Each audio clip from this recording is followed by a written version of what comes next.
Mataku sembab merasakan serpihan kata yang kueja menjadi kalimat malu dalam sembilu.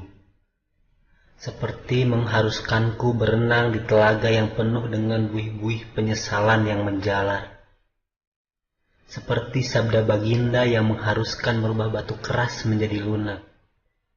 Lihatlah, sang cenayang menatapku nanar seperti berpikir semua di luar nalar.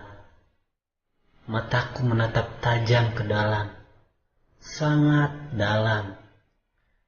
Dan aku berbisik lirih sembari berkata, "Fix anjis ini mah, si gana aing keasupan Mario Teguh."